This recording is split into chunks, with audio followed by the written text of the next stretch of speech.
Jemaat yang diberkati Tuhan, saya percaya kebaikan, kemurahan, dan kasih sayang Allah selalu menyertai kita anak-anaknya. Kembali bersama dengan saya Pendeta Dr. Hanas DTH dalam program Reministry. Kita akan merenungkan firman Allah yang sejuk, yang membuat kita semakin bertumbuh, berakar, dan berbuah di dalam Kristus Yesus, Tuhan kita. Saya sudah menyampaikan khotbah dengan tema fokus memerintah bersama Kristus dalam milenium di seri khotbah kedua dengan tekanan utama memikirkan perkara di atas. Fokus memerintah bersama Kristus dalam milenium di seri khotbah yang ketiga ini menekankan hidup di dalam Allah.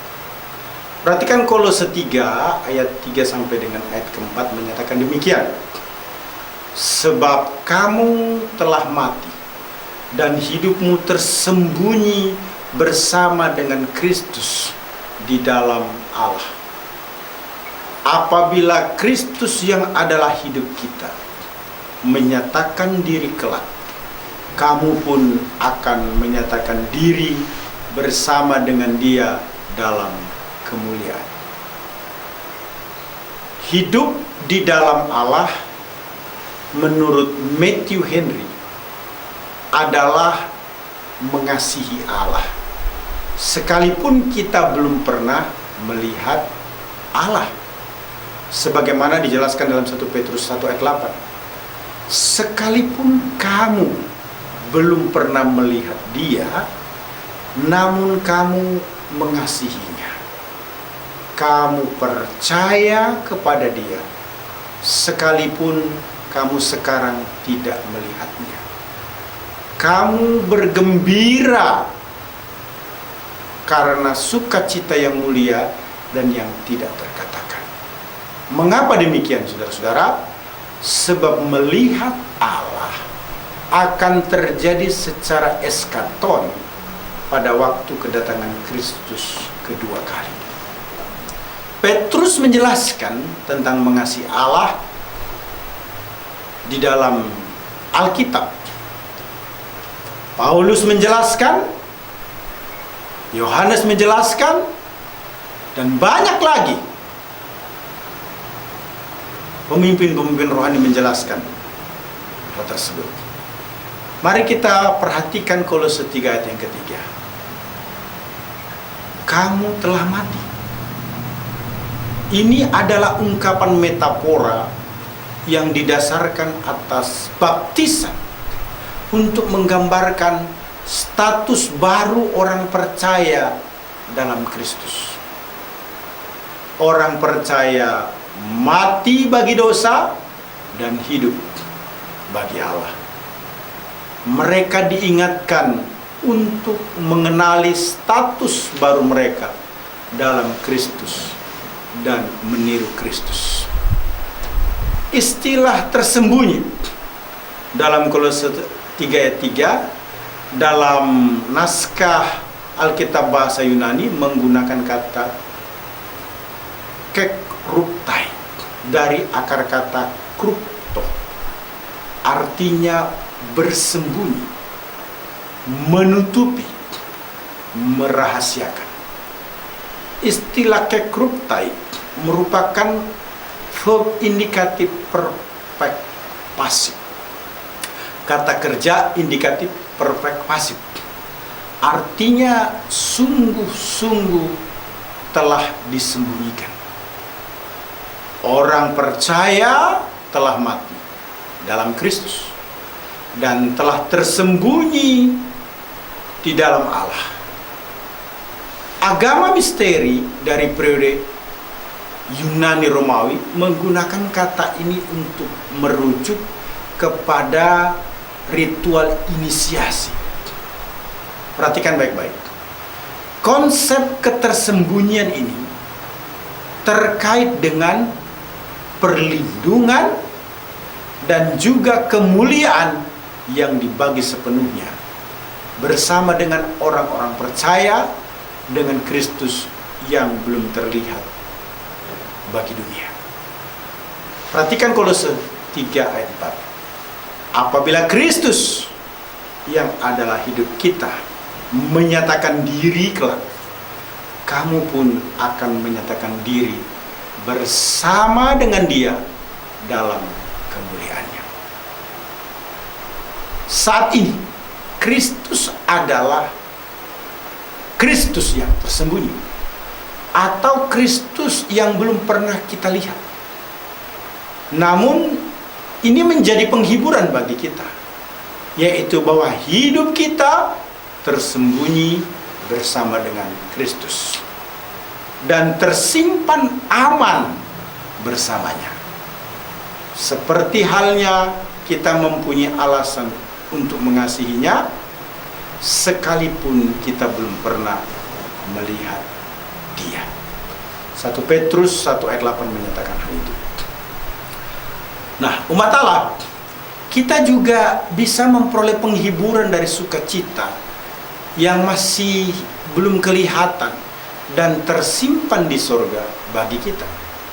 Kita tetap yakin bahwa kemuliaan bersama Kristus akan menjadi kenyataan di kemudian hari, yakni pada saat milenium. Ada sukacita yang luar biasa ketika seseorang memperoleh buah durian. Ceritanya orang ini berada di luar kota dan sulit sekali mendapatkan buahnya. Maka kemudian dia menanam durian dari biji yang terbaik. Durian pun ditanam secara baik, dipupuk, disiram, dipelihara, dijaga dari segala hama dan penyakit. Bahkan orang ini mulai berbicara agar durian senang. Menurutnya, perlakuan menanam seperti manusia itu perlu diperlakukan juga terhadap durian. Artinya begini, bahwa perlu ada cinta ketika menanam durian. Jadi perlakuan tanaman seperti manusia harus dicintai, bahkan kalau perlu diajak bicara.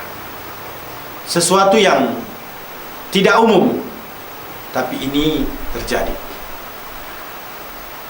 Ada suatu penelitian tentang 2 kecambah. Satu kecambah setiap hari diberi makian, dan kecambah lainnya diberi kata-kata sebaliknya, yang baik, yang positif. Apa yang terjadi dengan kedua kecambah tadi?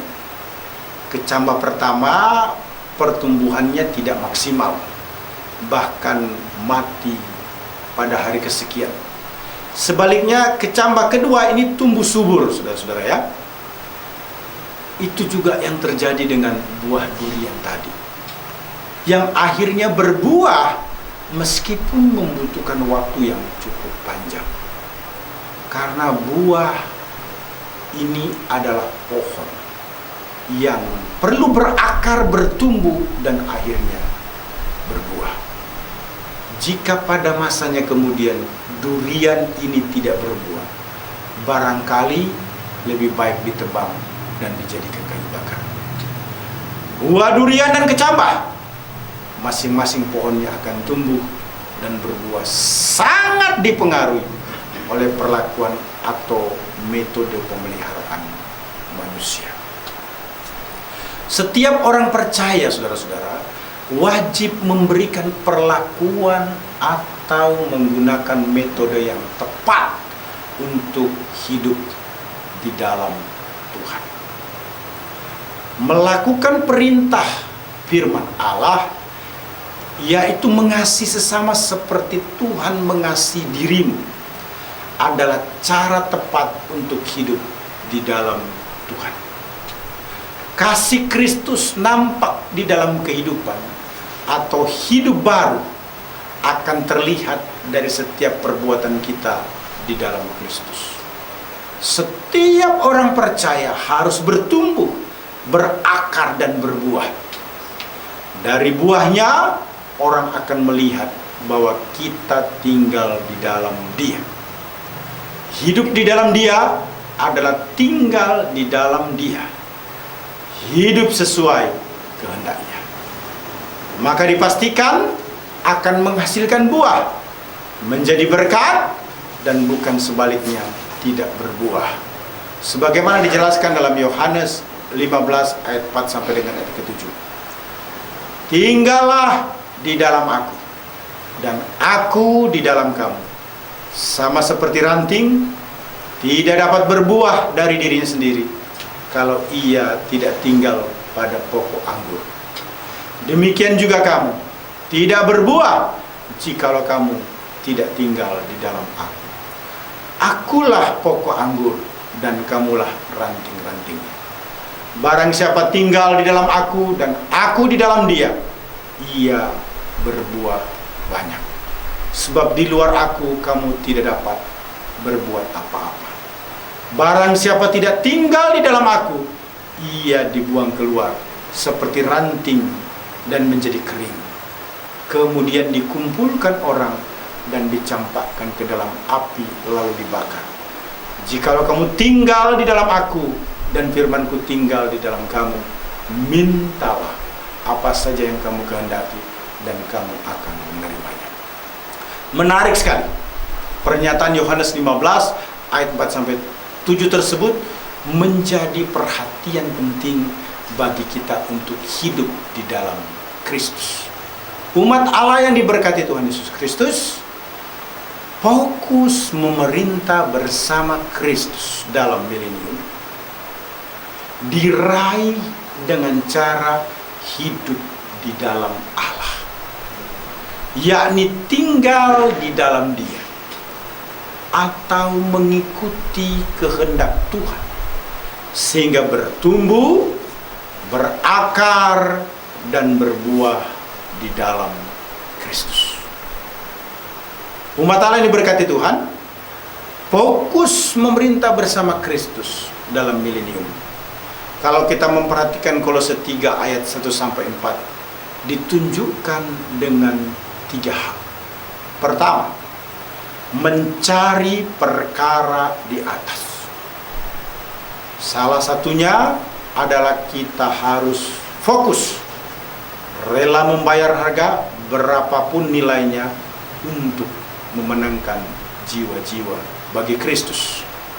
Kedua, memikirkan perkara di atas, artinya melawan dosa dan mengenakan watak Kristus, seperti juga yang dinyatakan dalam Filipi 4 ayat yang ke-8. Yang ketiga, hidup di dalam Allah, yakni tinggal di dalam Dia atau mengikuti kehendak Tuhan, sehingga bertumbuh, berakar, dan berbuah di dalam Kristus. Saya percaya bahwa kita akan excited, on fire, fokus untuk memikirkan hal ini, karena ini merupakan sesuatu yang signifikan dalam kehidupan kita sebagai orang percaya, untuk tetap fokus memerintah bersama Kristus dalam milenium. Pertama, mencari perkara di atas. Kedua, memikirkan perkara di atas. Ketiga, hidup di dalam Allah. Tuhan Yesus memberkati kita semua. Immanuel. Amin.